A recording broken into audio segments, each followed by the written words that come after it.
नमस्कार साथियों, स्वागत है आप सभी का अपने YouTube channel English with Ajay के अंदर।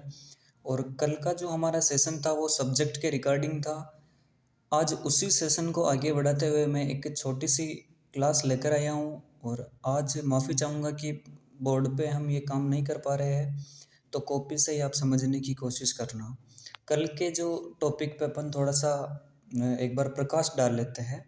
तो कल का अपना था कि सब्जेक्ट के रिगार्डिंग था।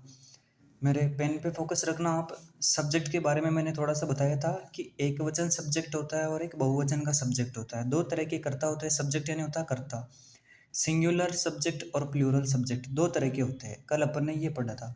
तो सबसे पहले बता दूं मैं आपको सिंगुलर सब्जेक्ट में कौन कौन से होते हैं। एक बार वापस से ही, सी, इट और एक होता है आई, जो कि मैंने कल नहीं लिखाया था, उसके लिए सॉरी। इसका कारण भी बताऊंगा मैं आपको। और आगे बोल रहा है कि एनी सिंगुलर नेम, यानी कि कोई भी एक नाम आ जाए। जैसे कि यहाँ पे फॉर एग्जांपल अजय लिखा हुआ है, सिर्फ एक नाम अजय है, आगे कोमा लगी हुई है और लिखा हुआ है आर्यन, फिर आगे कोमा लगी हुई है, लिखा हुआ है अन्नपूर्णा। ठीक इसी तरीके से अगर सिंगल नेम आ रहा है तो वो होगा अपना सिंगुलर सब्जेक्ट। ठीक है। और जो दूसरा होता है वो होता है आपका प्लूरल सब्जेक्ट। उसके अंदर होता है पहला वी, यू, दे और प्लूरल नेम्स। वी यानी होता है हम यानी क्या होता है, बहुवचन होता है। बहुवचन यानी बहुत सारे। यू यानी तुम जो होता है क्या होता है, बहुवचन होता है, प्लूरल सब्जेक्ट होता है। यू दे यानी होता है वे यानी बहुवचन का बोध करा रहा है। ठीक है। तो प्लूरल नेम्स के अंदर देखो बहुवचन के नाम, जैसे कि अजय और आर्यन। यहाँ पे दो नाम जो है साथियों और से कनेक्ट है, अजय एंड आर्यन। ठीक है। इंग्लिश में यहाँ पे लिखा मैंने, सॉरी पहले हिंदी में लिख दिया था, आर्यन एंड अन्नपूर्णा। तो बहु का मतलब होता है बहुत सारे, बहुवचन यानी कि दो, एक से अधिक, वो होता है बहु, जो एंड से कनेक्ट है। दूसरा अपन ने देखो पीपल, पीपल यानी तो लोग, लोग क्या होता है, बहुवचन होता है, ऑल स्टूडेंट्स। ठीक है। तो ये अपनी बात हो गई थी आज सब्जेक्ट के रिगार्डिंग। तो सिंगुलर और प्लूरल सब्जेक्ट के बारे में आपको समझ में आया होगा। आज जो अपना सेशन रहने वाला है वो ये है वर्ब। वर्ब यानी क्रिया। ठीक है। तो क्रिया वैसे कई तरह की होती है, ट्रांजिटिव, इंट्रांजिटिव वगैरह वगैरह बहुत सारी होती है। लेकिन आज जो अपन है ना, बिल्कुल बेसिक सीखने जा रहे हैं और बेसिक ही अपने को पढ़ना है। ठीक है। बहुत सारे बोलते हैं कि हमें बिल्कुल भी नहीं आता है, तो मैं बोल रहा हूँ बिल्कुल कुछ तो आएगा आपको। ठीक, अपने को जो होती है ग्रामेटिकल चीज़ें पर अभी अपन फोकस नहीं करेंगे, अपन छोटी छोटी चीज़ें ही सीखेंगे। ठीक है। तो वर्ब भी सबसे पहले अपने को दो तरह की ही पढ़नी है, वो दूसरी चीज़ें बाद में पढ़ेंगे। दो तरह की ही चीज़ें पढ़नी है अभी अपने को, सिंगुलर वर्ब और प्लूरल वर्ब, वही एक वचन की क्रिया और बहुवचन की क्रिया। तो सबसे पहले सिंगुलर वर्ब के अंदर देखिएगा, आपको मिलेगा एक तो डज, सेकंड आपका इज, एक है एम और अगला है हैज। ठीक इसी तरीके से हैज़ बीन हो गया और यहाँ पे वॉज लिखा हुआ है। ठीक है। और वर्ब की फर्स्ट फॉर्म के अंदर एस या ई एस लगा हुआ हो तो वो आपकी सिंगुलर वर्ब होगी। जैसे कि यहाँ पे राइट फर्स्ट फॉर्म में इसमें एस लगा हुआ है, राइट्स, रीड्स, तो ये क्या होती है, सिंगुलर वर्ब्स होती है। दूसरी बात करते हैं अपन प्लूरल वर्ब्स की। तो इसमें आता है एक तो do, second are, have, have been, were. और वर्ब की केवल फर्स्ट फॉर्म अगर आपको दिखाई दे, जैसे कि राइट, इसमें एस एस नहीं लगा हुआ है, रीड, इसमें भी एस एस नहीं लगा हुआ है, केवल ये वर्ब की फर्स्ट फॉर्म है, तो ये आपकी प्लूरल वर्ब्स होगी। ठीक आया समझ में। अब दूसरी बात मैं आपको बता दूं कि अपन ने सब्जेक्ट और वर्ब दोनों चलो पढ़ लिया कि सिंगुलर सब्जेक्ट ये है और प्लूरल वर्ब ये होती है। अब अपने मन में विचार आ रहा है कि चलो ये तो होती है, लेकिन अब हम इसका क्या करें। तो सबसे पहले अपने को इस एग्जाम्पल को तो भूल जाना है, मैंने ये बीच में लिख दिया था, इसको तो भूल जाना है। अगला एग्जाम, इससे आगे अपन जो ये मैटर लिखा हुआ है इसको पढ़ते हैं। अगर हमारे वाक्य का सब्जेक्ट, वाक्य यानी सेंटेंस, मैंने यहाँ पे हिंदी में वाक्य लिखा है क्योंकि बहुत सारे साथी मेरे जैसे इंग्लिश से अनजान है, तो उनको समझ में नहीं आता कि सेंटेंस का मतलब क्या होता है। हालांकि इतने भी कमज़ोर नहीं है हम भारतवासी, लेकिन फिर भी बता दूँ, वाक्य यानी हमारे सेंटेंस का सब्जेक्ट अगर एक वचन का है, यानी कि आपका सब्जेक्ट जो होता है सिंगुलर है, तो उसमें वर्ब भी सिंगुलर की ही आएगी।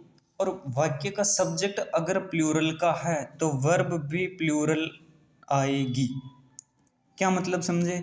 अगर आपका सब्जेक्ट सिंगुलर है तो वर्ब भी सिंगुलर आएगी, और सब्जेक्ट प्लूरल है तो वर्ब भी प्लूरल आएगी। यानी कि समान गुण मैच होने चाहिए। अगर समान गुण नहीं है तो फिर लड़ाई झगड़े का कारण होगा। ठीक है। आगे देखिएगा, अब अपन एग्जाम्पल को लेते हैं। यहाँ पे पहला एग्जाम्पल लिखा हुआ है सी, और ये अपन ने वर्ब यहाँ पे भर रखी है। ठीक है। इसको भूल जाना अभी के लिए, खालिस्तान मानना है। फॉर ए वॉक डेली, अपने को यहाँ पे दो ऑप्शन दे रखे हैं, गो और गोज, ठीक है। दोनों में से आपको एक भरना है, तो आप गो भरोगे या गोज भरोगे। तो सबसे पहले आपको क्या करना है, सब्जेक्ट को देखना है। सब्जेक्ट यहाँ पे आपका सी, क्या ये सी सिंगुलर है या प्लूरल है, इस चीज़ का आपको याद होना चाहिए। मैंने बताया था सिंगुलर सब्जेक्ट के अंदर ये देखो सी लिखा हुआ है, ठीक है। यानी कि आपका सब्जेक्ट क्या है, एक वचन का सब्जेक्ट है, तो आपकी वर्ब भी कौन सी आनी चाहिए, एक वचन की आनी चाहिए। अब देखिएगा, मैंने आपको बताया था कि जहाँ पे भी एस या यस अगर फर्स्ट फॉर्म में लगा हुआ हो तो वो सिंगुलर वर्ब होती है। आपको दो ऑप्शन दे रखे हैं, गो और गोज। इनमें से एस या यस किस में लगा हुआ है, इस गोज में लगा हुआ है। तो यहाँ पे गोज इसलिए आया, she goes for a walk daily. अब बात करेंगे अपन इसके हिंदी मीनिंग की। इसका हिंदी मीनिंग होता है कि वो रोज घूमने के लिए जाती है, ठीक है। और कोशिश अपन ये करेंगे अपनी क्लास के माध्यम से आप ज़्यादा से ज़्यादा इंग्लिश के सेंटेंस बनाना सीखो।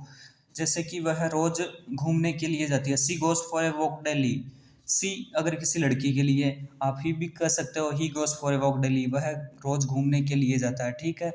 और दूसरी बात है, अगला एग्जाम्पल है वी, और इस चीज़ को अभी आपको भूल जाना है, यह आपका जो खालिस्तान दे रखा है, we blank for a walk daily. Same situation है, आपको गो और गोस दोनों दे रखे हैं, दोनों में से आपको कोई सा भी एक लेना है। तो सबसे पहले आपको सब्जेक्ट को देखना है, सब्जेक्ट आपका एक वचन का है या बहुवचन का, तो इधर से याद होना चाहिए आपको। देखिएगा प्लूरल सब्जेक्ट के अंदर वी लिखा हुआ है, यानी कि सब्जेक्ट आपका कौन सा है, प्लूरल है। तो मैंने बताया था कि अगर आपके वाक्य का सब्जेक्ट एक वचन है तो वर्ब भी एक वचन की आएगी, और बहुवचन का सब्जेक्ट है तो वर्ब भी बहुवचन की ही आएगी। तो यहाँ पे आपका क्या था, वी था, यानी कि प्लूरल सब्जेक्ट था। तो अब इन दोनों में से वर्ब कौन सी आएगी, प्लूरल आएगी, गो आएगी। ये लिखा हुआ है, ये देखो प्लूरल वर्ब, वर्ब की केवल फर्स्ट फॉर्म, केवल फर्स्ट फॉर्म, ये देखो केवल फर्स्ट फॉर्म। तो यहाँ पे ये केवल गो, इसलिए यहाँ पे गोया, हम घूमने के लिए जाते हैं, हम रोज घूमने के लिए जाते हैं, we go a walk daily, ठीक है। सेम आप आई से बना सकते हो, I go for a walk daily. और उसका बताऊंगा कि आई के साथ गोज क्यों नहीं आया, गो ही क्यों है, इसके बारे में भी बात करेंगे अपन। लेकिन पहले इन एग्जांपल्स को क्लियर करते हैं। सेकेंड, अगला थर्ड एग्जांपल लिखा हुआ माई मदर, और यहाँ पे मैंने ब्लैंक दे रखा है और मैंने पहले ही भर दिया था, ठीक है। और my mother not speak Tamil, ठीक है।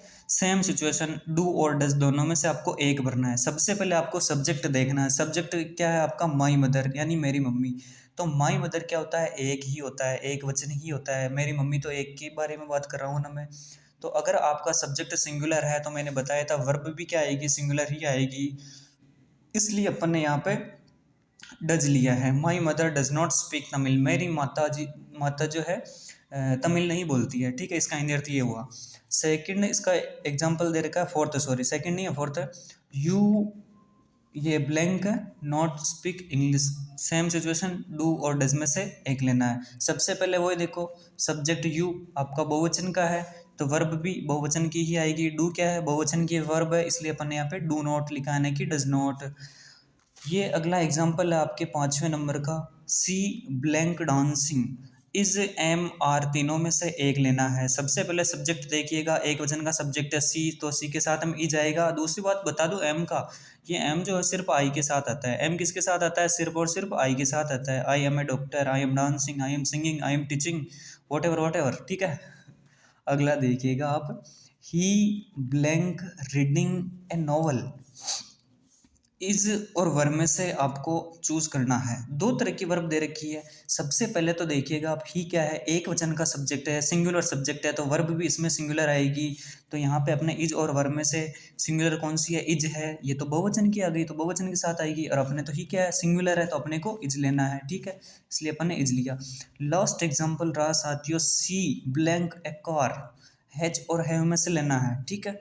सबसे पहले देखिएगा, सी क्या है, एक वचन का सब्जेक्ट है, तो आपको वर्ब भी एक वचन की ही लेनी है। और हैज क्या है, एक वचन की, इसलिए सी हैज ए कार, यानी कि उसके पास एक कार है, सी हैज ए कार। अगर आपको बनाना हो हमारे पास एक कार है, तो वी हैव ए कार होगा। ये लिख देता हूं मैं, वी हैव ए कार, ठीक है। हैव क्यों लिया, बहुवचन का सब्जेक्ट है तो हैव लिया, बहुवचन की ही, ठीक है। आज के लिए यही वीडियो काफ़ी है। और दूसरी बात कि प्रयास पूरा करेंगे अच्छे से अच्छे देने का, सीमित संसाधनों के होते हुए भी हम प्रयास कर रहे हैं। और सब्सक्राइब करें, ज़्यादा से ज़्यादा भेजें, शेयर करें और सपोर्ट करें। और आपको हमारी तरफ से जितना हो सकेगा उतना बेस्ट से बेस्ट जो है मैं आपको देने की कोशिश करूँगा। Thanks a lot and Jai Hind to you all.